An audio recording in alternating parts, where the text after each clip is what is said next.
In this discussion, we're going to talk about how to change the aspirator, or the vacuum producing element, on the ABB.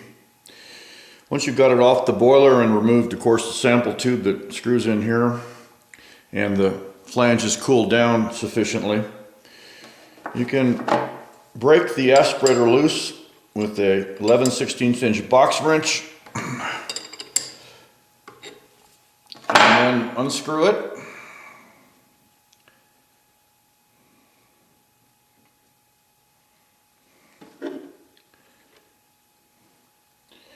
This is what you're going to be removing. That's the throat of the aspirator. Remaining in the bottom is the small nozzle, and that is looking something like this. We will then take the new aspirator and prepare it. What we do now is we do not put a gasket in here. ABB previously put a gasket below this smaller nozzle and the bottom. We do not do that anymore. We go metal to metal. So we take the clean new nozzle, put it back down in, and center it up so that when the other throat is screwed in, that registers well in the middle. You take a little bit of Never Seas and put that on the bottom thread portion. Not too much, don't get carried away here. And we begin screwing that in gently. It should go in. If you've centered up that nozzle effectively, it'll go in quite easily. The last few threads, I recommend that we put a little bit of high temperature thread lock. This Permatex high temperature is good up to 450 degrees, so it is good up to a temperature higher than what this flange will be heated to. And we'll put a little bit of thread lock on it.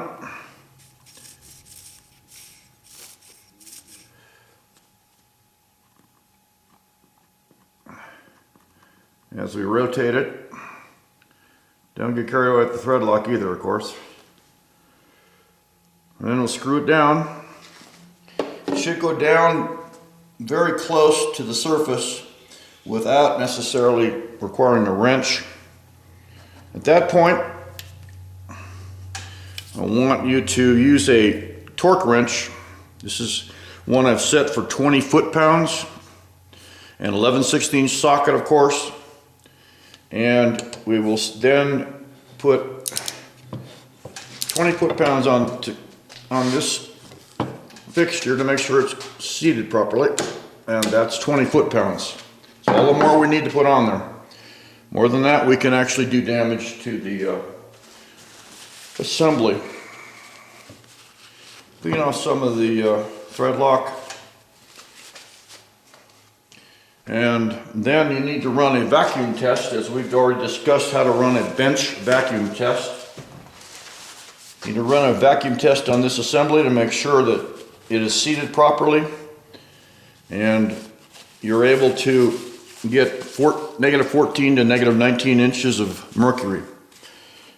If there's anything less than that, there may be a problem that you've not got this seated properly, and you'll have to take it apart again and reseat it again. That's basically all there is to replacing or cleaning the aspirator, but it is obviously very important.